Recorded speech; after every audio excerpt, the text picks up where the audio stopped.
बहुत बढ़िया अवसर है।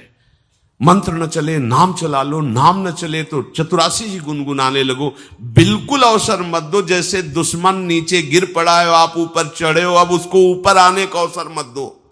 ऊपर आने का अवसर दिया तो अब आपको ऊपर आने का अवसर दुश्मन नहीं दे पाएगा। ध्यान रखना, एक बार अगर अब मन चढ़ गया आपके ऊपर और मनमानी आचरण करा लिया तो आपको भजन लायक नहीं रखेगा, क्योंकि वो समझ चुका है कि तुम ऐसी जगह पहुंच चुके हो कि अगर अब हम इसको हरा ना पाए तो मुझे जिंदगी भर इसका गुलाम बनना पड़ेगा। मन ने देख लिया है कि अब हम मारे जाएंगे, अब मुझे मरना पड़ेगा, तो वो आखिरी कोशिश करके आपका नाश करेगा। बस आप सावधान हो जाओ। इस समय आपके घुटने उसकी गर्दन के ऊपर हैं, ऐसा समझो, क्योंकि सदगुरु आश्रय, संत आश्रय, सत्संग, नाम धाम आश्रय। अब वो विचलित हो रहा है, भड़बड़ा रहा है, कोई तो मिले ऐसा, थोड़ा तो हमें जीवन दान दे, क्या विषय भोग, थोड़ा तो मुझे विषय सेवन करने को मिले।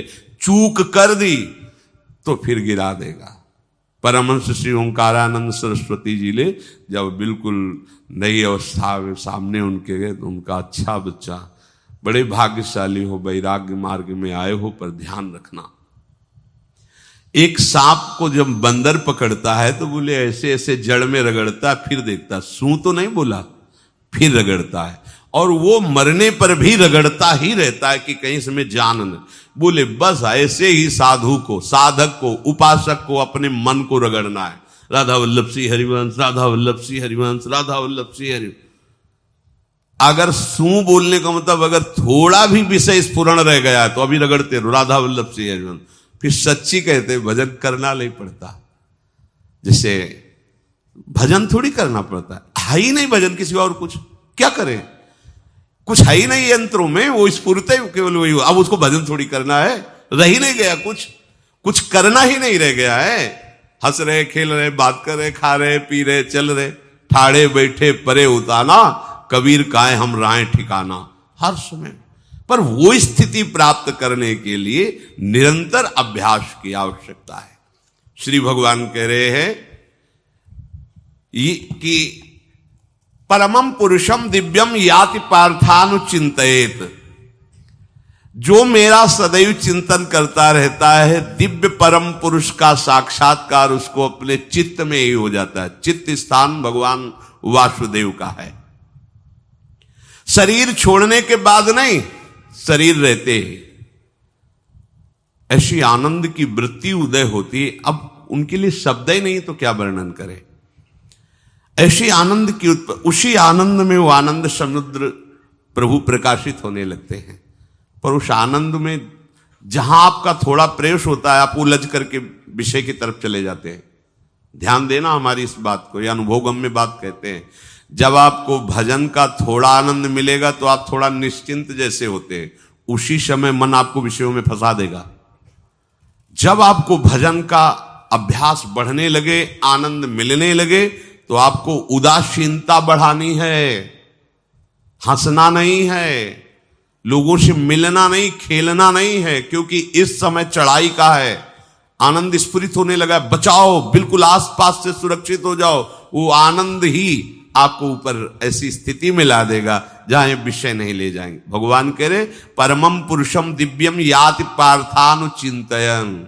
जो निरंतर अभ्यास चिंतन का करता है, उससे चित्त में ही भगवत साक्षात्कार हो जाता है। अगर आप सावधान नहीं रहेंगे, चिंतन सही नहीं रहेगा आपका, तो किसी भी अवस्था में यह विषय चिंतन छूटने वाला नहीं। अभी हमारे पास अवसर है, अभी हमारे पास समय है, चूको मत। ये बहुत सूक्ष्म लड़ाई है, ये कोई बाहर के लाठी डंडा गोली वाली लड़ाई नहीं है, ये अंतर की लड़ाई है। इसमें बड़े बड़े हार जाते हैं। अगर कोई जीत पाता है तो एकमात्र भगवान को समर्पित चित्त वाला जीतता है। हमें लगता है आपको बढ़िया समर्पण का अवसर है। अब आप ये जो मना किया जाता है, उन विषयों का भोग करते हैं, विषयों का सेवन करते हैं, तो फिर ऐसा लगता है अब हम नहीं कर पाएंगे, हमारे पास कोई चांस नहीं रह गया कि अब आपको संभाल सके। इसलिए आप सहयोग कीजिए। ये बाहरी आनंद 4 दिन का है, मान जाओ, बाहरी आनंद। ये श्री जी के मार्ग के लिए हम कह रहे हैं किसी जन्म में भगवत प्राप्ति करनी। अगर आप नहीं कर मानोगे, मनमानी आचरण करोगे तो भ्रष्ट हो जाओगे। ये संसार का स्वरूप है, किसी न किसी बहाने से वो आपको सतमार्ग से हटाएगा। ना किसी को घर आने दो, ना किसी के घर जाओ, ना किसी को रंग लगाओ, ना किसी से रंग लगवाओ। अपनी प्रिया प्रीतम के साथ होली खेलो। यहां जो सत्संग हो रहा है ठीक है, सुना, एकांतिक किया, कुटिया में जाओ चुपचाप, अपने श्री जी को रंग लगाओ, श्री जी के सामने पद गाओ, श्री जी के सामने नाचो, उन्हीं तो भावना में उनके साथ खेलो, किसी और की जरूरत नहीं। कोई अब दूसरा हमें छुए, दूसरा कोई हमारा अपना बने, अब हमें जरूरत नहीं है। देखो हमारी भाषा समझ में आ रही हो तो समझ लेना, नहीं बाद में पछताओगे। किसी को भी अपने साधन कक्ष में प्रवेश मत दो, किसी को अपनी कुटिया में मत आने। अब आप यहां गृहस्थ नहीं हो, यहां भी रह रहे हो, भले गृहस्थ वेश में रह रहे हो, आप वनवासी हो, आप श्री जी के उपासी हो, कोई व्यवहार की जरूरत नहीं। जब ऐसे रहोगे तो श्री जी आएंगे आपसे खेलने। निष्ठा, हृदय में निष्ठा। अब व्यवहार की गुंजाइश नहीं रह गई, हमारे पास समय नहीं व्यवहार का। हमारी बातें मान लो पर आप लोग मानते नहीं हो, इसलिए रंग नहीं चढ़ पा रहा। अरे वो बेचैन है आपके साथ खेलने के लिए, उनकी तरफ जब देखो ना तो बेचैन है, पर उनकी तरफ कोई देखना ही नहीं चाहता। वो तो यही से फुर्सत नहीं मिलती भोगों से खेलने के लिए, संसार के राग में खेलने के लिए। अरे वो तो लालायित है, वो तो खुशी हो रहे कि ये हमारा शरणागत हो गया, अभी हमारी सहचरी बनेगा, हमारी सेवा में आएगा। शरणागत होकर के पीठ कर लिया श्री जी की तरफ, मुख कर लिया संसार की तरफ, तो दोनों लाड़िले उदास बैठ जाते हैं। अब क्या करें, ये तो उधर मुख करके जा रहा है, चलो फिर कभी लौटेगा, वो फिर इंतजार कर रहे हैं। विमुख भये निमिषो ना अकृपा, जब चिते तब। खूब अभ्यास करो नाम जब। कोई होली दिवाली त्योहारी, हमारा सारा त्योहार लाडली लाल से है, इन्हीं के साथ खेलो। देखो तुम्हें बताएं, जो बच्चा बाहर खेलने नहीं जाता तो माता पिता उसके साथ खेलने लगते। कैसे? घुटने के बल चल रहा है तो वो पिता भी घुटने के बल चलेगा उसके साथ साथ। वो तोतली बोलेगा तो वो भी तोतली बोलेगा। देखा है कभी ऐसा? ऐसा कर। तो ये हमारे स्वामी भी जब देखेंगे कि अरे ये तो किसी से राजी नहीं है, केवल हमसे खेलना चाहता है, इनके लाने का एक ही उपाय है, ध्यान रखना, अनन्य व्रत नहीं चाहिए हमें। और जैसे कल आप सुन रहे थे, पपीहा बन के रहू रे, बस यही चातक व्रत नहीं, हमें नहीं चाहिए। अगर हमारे रंग पड़ेगा तो लाडली लाल का पड़ेगा, हम खेलेंगे तो लाडली लाल के साथ खेलेंगे, नहीं तो अब आजीवन नहीं खेलेंगे, आजीवन नहीं खेलेंगे। अगर हम पाएंगे तो इनकी जूठन पाएंगे, नहीं तो प्राण त्याग देंगे। जिएंगे तो वृंदावन में जिएंगे, नहीं जीवन। ये व्रत चाहिए। काहे को व्यर्थ समय नष्ट कर रहे हो? धारण करो अनन्य निष्ठा का व्रत। इनको अपनी तरफ आकर्षित करने के लिए अनन्यता ही व्रत है। रसना कटो जो अन रटो, निरखियन फुटो नयन, श्रवण फुटो जो अन सुनो, श्री राधा जसमैन। कोई भी सत्संगी कोई व्यसन न करे, अन्य किसी से संपर्क न करे, खूब पद गाओ, खूब नाचो, अपना दरवाजा कुटिया का बंद करके खूब रो, नाचो, खेलो, कूदो, उन्हीं से वो खेलने लगेंगे। उनको चैन नहीं है आपके सिवा, आप चैन से रह रहे हो। हमारे प्रिया प्रीतम आपका इंतजार कर रहे हैं, तभी आप पर हेतु की कृपा की। ये बात अंदर की समझो, प्रिया प्रीतम अंदर से आपको बहुत प्यार करते हैं, पर हम देखते हैं कि आप प्रिया प्रीतम से प्यार नहीं करते। आप संसार की तरफ बढ़ते जा रहे हो, हाथ फैला खड़े, मेरी तरफ आ जा। ये हमारे भगवान नहीं है, ये हमारे लाडली लाल हैं। हम इनको भगवान नहीं, ये तो प्रेम के खिलौना दो खेलत है, प्रेम खेल। हमारे रसिकों ने इनको भगवान नहीं माना। अगर कोई संकट आया तो अपने आंचल में छुपा के इनको लेके भागे।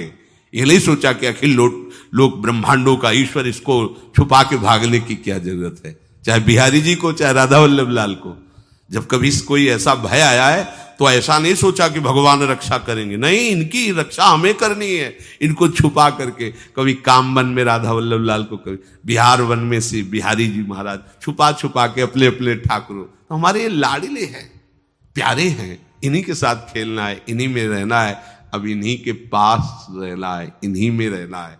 दो बात ध्यान रखो, इन्हीं के पास रहना है, इन्हीं में रहना है, बस। अब यही हम नहीं कर पाते, वही जो शुरुआत सत्संग में की थी, सबकी ममता ताग बटोरी, मम पद मन। ये भारी बात है, भारी बात है। जितनी जल्दी आप उदास हो जाओ संसार से, उतनी जल्दी मुस्कुराहट आ जाएगी प्रिया प्रीतम के मुख में आपके लिए। आप जब मुस्कुरा रहे हो उधर, तो वो उदास बैठे कि हमारी तरफ क्यों नहीं देख रहा। अब हमें अपने प्यारे को उदास नहीं करना, प्यारे को मुस्कुराहट से युक्त करना है। क्या हम उदास हो जाएं? ताते मौन रहे वो उचित है, जगते भयो फिरे बैरागी, वृंदावन रस में अनुरागी। इसकी खूब चिंतन परायण रहो। कोई भी विषय का सेवन ऐसा ना करो जो आपकी बुद्धि भ्रष्ट कर। कोई आपने ऐसा गंदा व्यसन, गंदी बात, गंदी चेष्टा आप परसों नरसों, फिर आगे क्या? आपका जो साधन मार्ग वो ढक जाएगा, फिर प्रमाद छा जाएगा। हमें किसी भी उत्सव में, किसी भी उत्साह में अपनी प्यारी जू की अनन्यता और सिद्धांत को नहीं छोड़ना, अपने मार्ग में चल। ये अध्यात्म है, अध्यात्म। ये दान पुण्य की बातें नहीं है, ये लोकांतर में भटकने की बातें नहीं है, सीधे भगवत प्राप्ति की बातें हैं। यत करोषि, जो भी तुम करोगे वो तुम्हें अपने आराध्य देव के लिए करना है, आराध्य देव को समर्पित करना है। देहाभिमान अभी कुछ ही समय में गलित हो रहा है, ऐसा आपको अनुभव होने लगेगा। कैसे समझेंगे देहाभिमान गलित हो रहा है? जब आपका अपमान हो और आपको कोई फर्क न पड़े, आपका सम्मान हो, आपको कोई हर्ष नहीं हुआ, बड़ा लाभ हो गया, कोई सुख नहीं हुआ, बड़ी हानि हो गई, कोई दुख नहीं हुआ, शरीर स्वस्थ है, कोई हर्ष का विषय नहीं, शरीर अस्वस्थ है, कोई शोक का विषय नहीं। यह है देहाभिमान गलित होने का स्वरूप। यत करोषि, तो जो भी हम करें, पापाचरण भी करें तो श्री भगवान को अर्पित कर दें। बोले नहीं, तस्मात् शास्त्रम प्रमाणम ते कार्याकार्यो व्यवस्थितो। जो तुम्हें करना है उसमें प्रमाणित कार्य करने हैं, शास्त्र के अनुसार। यत करोषि, अब जो भी करोगे शास्त्र सम्मत करोगे और प्रभु को समर्पित करोगे। देहाभिमान बहुत जल्दी गलित हो जाएगा। यदश्नाशि, अशन भोजन, जो भी पाओगे पहले प्रभु को भोग लगाओगे, देहाभिमान गलित हो जाएगा। मान लो मेरी बात, ये सब 4 दिन के उत्सव, 4 दिन की चांदनी है। शोक समाज पूरा तैयार हो रहा है हमारे ऊपर आक्रमण करने के लिए। तुम्हें क्या पता? शोक का अंधेरा छाने के पहले ही व्यवस्थित जहां पहुंचना है वहां पहुंच जाओ, फिर अंधेरा छा जाएगा, कोई फर्क नहीं पड़ेगा। अभी आप यात्रा ही नहीं प्रारंभ किए हैं और अंधेरा आ गया तो मार्ग ढक जाएगा और जीवन व्यर्थ चला जाएगा। कुछ भी मत खाओ। कैसी धूर्तता हमारी बुद्धि में बैठी है। रसेंद्री की तृप्ति के लिए हम गुरुजनों की आज्ञा को रौंद करके चंद विषयों का सेवन करते हैं। धिक्कार है जीवन को। यदि आज्ञा उल्लंघन करके अमृत भी पीने को मिले तो विष हो जाएगा, ध्यान रखना। इंद्रियों की चाटुकारिता करते हद हो गई। अरे संसारी पुरुष में ऐसा देखे तो चलो, लेकिन जो भगवत मार्ग के पथिक, धिक्कार तुम्हारे जीवन को। प्रियाजू को बिना भोग लगाए अर्पित किए तुम पाने के लिए उत्साहित कैसे हो रहे हो? जिन वस्तुओं को निषेध किया गया है उनकी तरफ स्वप्न में भी अगर गति हो तो जलन होनी चाहिए कि स्वप्न में भी हमने कैसे स्वीकार कर लिया। कभी कभी ऐसा लगता है कि भगवत प्राप्ति बहुत कठिन है, ये समझने वाले नहीं। मेढक को तौलने का अगर हमें आदेश मिले तो तौलना बहुत कठिन है। 5 रखो, 2 उधर छिटक के चले गए, उनको घसीटो तो 3 पहले वाले फिर उतर के चले, ऐसे है। सावधान हो जाओ। ये आज्ञा का उल्लंघन तुम्हारे लिए नारकी गति का काम करेगा। अगर आज्ञा है कि अमृत नहीं पीना तो मत पीना, नहीं वो विष हो जाएगा। और अगर आज्ञा है विष पी लीजिए तो गरल सुधा रिपु करहि मिताई, गोपद सिंधु अनल शीतलाई, वो विष अमृत हो जाएगा। तुम्हारा शत्रु तुम्हारा मित्र हो जाएगा। ये भव समुद्र गाय के खुर के गड्ढे के समान हो जाएगा। आज्ञा पालन बहुत बड़ी सिद्धि है। ये मूढ़ता का त्याग कीजिए। आप जानते हो, जानते नहीं है? नहीं, तुम नहीं जानते हो, तुम्हें वो जान रहे हैं। अगर तुम अपना आनंद चाहते हो, सुख चाहते हो, तो आज्ञा पालन करो। इसी से देहाभिमान गलित होगा। तुम्हारी एक एक वृत्ति उस सर्वात्मा प्रभु बैठे देख रहा है, और उन्हीं के रिझाने के लिए तो तुम्हें मानव देह मिली, भगवत मार्ग मिला। ये ध्यान रखो, एक बार भी बिना भोग अर्पित किए हुए जो पाओगे वही तुम्हारी बुद्धि भ्रष्ट कर देगा। देख लो आंख खोल के कैसे बुद्धि भ्रष्ट होती है। वो अपने आराध्य देव इष्ट देव की ही निंदा करने लगता है, आराध्य देव इष्ट देव के विपरीत चलने लगता है। ये बुद्धि गिरी मतलब सर्वनाश। जो शास्त्र में कहा गया है, कामः संजायते क्रोधा क्रोधा स्मृति विभ्रमा स्मृति भ्रंशात् बुद्धिनाशो, बुद्धिनाश को ही कहा गया प्रणश्यति, नष्ट हो गया, वो किसी काम का नहीं। यत करोषि, जो भी कर रहे हो वो प्रभु के लिए हो और प्रभु को अर्पित करो। यदश्नाशि, जो भी असन भोजन करते हो, जो भी तुम्हारी जिह्वा में जाए, अगर तुम इसी जन्म में भगवत प्राप्ति करना चाहते हो तो बिना भोग लगाए मत पाना, मान लीजिए।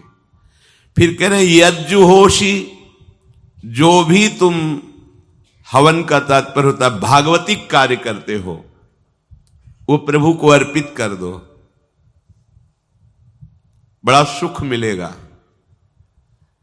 जो तुम ददाशी, किसी को भी कुछ भी देते हो, प्रभु को दे दीजिए।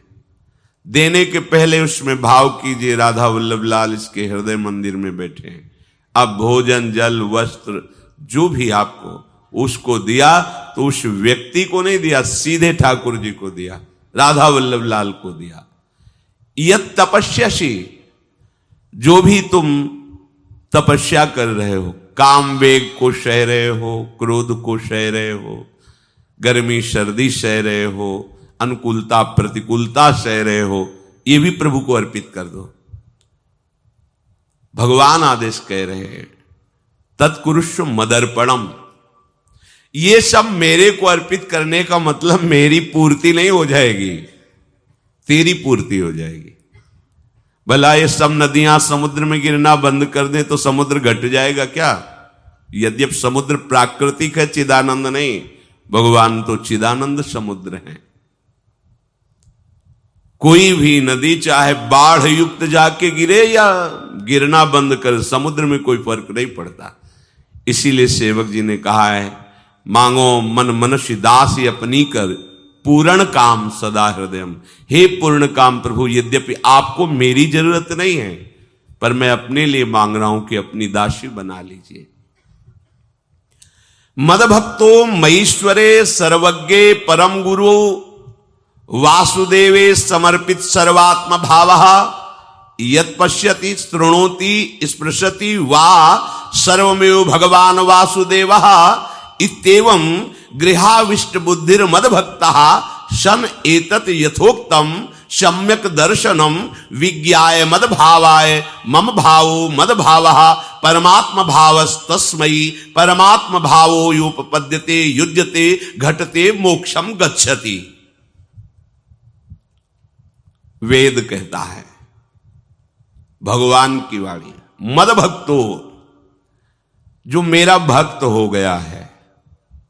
अभी हम देह भक्त हैं, भोगों के भक्त हैं, विषयों के भक्त हैं। काम क्रोध लोभ मोह जब जो चाहता है हमें परास्त कर देता है। लेकिन जो मद भक्तो हो गया उसको नहीं। बाहरी वेश परिवर्तन से मद भक्तो नहीं होता। कभी कभी हंसी आती है कि अमृत कुंड को छोड़ करके मल कुंड का स्वाद लेने के लिए कितना लालायित है जीव। कैसी मंद बुद्धि, मतलब एकदम लगता है कि वाह प्रभु आपकी है विचित्र माया है। ये इधर कूदे तो अमृत कुंड है, इधर कूद रहा है मल कुंड है। वो जानबूझ करके अमृत को त्याग करके मलकुंड में जा रहा है। जहां हमारी प्यारी जी और प्यारे जी की ऐसी सुख वृत्ति है, वेणु कानन कुणित श्रवण सुंदर सुनत मुक्ति सम सकल सुख पाए पग पेलिरी। मोक्ष सुख को भी लात मार करके जिस सुख में बढ़ा है, कैसा तुम्हारा आश्रय है। हमारे युगल सरकार का ऐसा सुख है कि मोक्ष सुख थूक देने योग्य हो जाता है, और आप युगल सरकार को एक तुच्छ विषय के लिए छोड़ देते। कैसे भक्त हो तुम, कैसे हो तुम? खुद प्रश्न करके देखो। कभी तुम्हें अपने ऊपर धिक्कार नहीं आता? अपने को बहुत चतुर समझते हो, अपने को बहुत प्रवीण समझते हो कि कोई नहीं जानता हम क्या खाते हैं, कोई नहीं जानता हम कहां जाते हैं, कोई नहीं जानता हम कैसे खिलाड़ी हैं कि खेल रहे। अरे पागल, तू कैसा खेल रहा है। ये जगन नाटक वैभवा, वो बैठे हुए डायरेक्टर सब कुछ देख रहा है और तुम्हारी कहानी लिख रहा है। बहुत होश में हो जाओ, हर समय तुम दृष्टि में हो, ऐसा मत समझो। मद भक्तो मईश्वरे सर्वज्ञ, समझ मैं सर्वज्ञ हूं, मैं सब कुछ देख रहा हूं। परम गुरु, मैं गुरुओं का भी गुरु, परम गुरु हूं। भगवान बोल रहे वो है, वही परम गुरु है, क्योंकि गुरु शब्द ही उन्हीं के आगे है, दूसरा कोई नहीं, कोई है ही नहीं दूसरा, दूसरो न कोई, वही परम गुरु है, क्योंकि उनके सिवा कोई है नहीं, वही है परम गुरु। बड़े करुणा में है। अगर ये सोचा जाए कि भगवान की वाणी और गुरु की वाणी अलग है तो भ्रम है आपको। भगवान की वाणी गूंज रही है, पकड़ो। आपको लगेगा बातें कर रहे हो, कहां गूंज रही है? अभी ट्रांजिस्टर लाइए, लखनऊ लगाइए, अभी बोलने लगेगा। तो वाणी गूंज रही ना लखनऊ की। कानपुर लगाइए, कानपुर बोल लेगा, क्योंकि उसमें पावर है उस वाणी को घसीटने का। एक यंत्र जैसा तुम्हारे अंदर तो पावर नहीं है, तुम अपने को बहुत पावरशील समझते हो। एक इतना बड़ा ट्रांजिस्टर लाइए, उसे आप अभी लगाइए बंबई, वो अगर स्टेशन आ रहा पकड़ में तो बोलने लगेगा कि बंबई की आकाशवाणी से बोल रहा हूं। आकाशवाणी पकड़ रहा है वो। तुम्हारे अंदर कितनी सामर्थ्य है। तुम गुरुवाणी सामने से नहीं पकड़ पा रहे हो, आकाशवाणी क्या पकड़ोगे? बहुत ज्ञानी, बहुत विज्ञानी, वो एक यंत्र पकड़ रहा है लोक के स्टेशनों को। अगर तुम मंत्र पकड़ लो तो तुम भगवान की वाणी ऐसे सुनोगे, ऐसे देखोगे, कहीं दूर थोड़ी है, सामने नृत्य करते रहते हैं। नेत्र खुले थोड़ा, पावर आप में है, जो मंत्र मिला है वो यंत्र पकड़ता है स्टेशन, पावर तुम्हारा सीधे पावर हाउस को पकड़ेगा। अखिल ब्रह्मांडों का पावर वासुदेवा समर्पित सर्वात्म भावः, तो यत् पश्यति यत् शृणोति स्पृशति, वो भगवान का स्पर्श करेगा, भगवान की वाणी सुनेगा, भगवान को ही देखेगा। कौन? जो मद भक्ता है। तो आप लोग बड़े कृपा पात्र हैं, भगवत मार्ग के पथिक बन गए। कहां फंसे हो यार, कहां? बड़ी हंसी आती है। साधक अपने छोटे से दोष को पहाड़ की तरह देखकर व्याकुल हो जाता है और गुरु और भगवान से पुकारता है, नाथ देखो मैं ऐसा, मुझे बचा लो। प्रभु अभी तक समर्पण नहीं हो पाया, उसे अपने में फुर्सत नहीं। जो मेरा हो जाता है वो निरंतर मेरा चिंतन करता है, इसलिए मैं उसको सुनाई देता हूं। तुम किसका चिंतन कर रहे हो? संसार का। तो क्या सुनाई दे रहा है? संसार।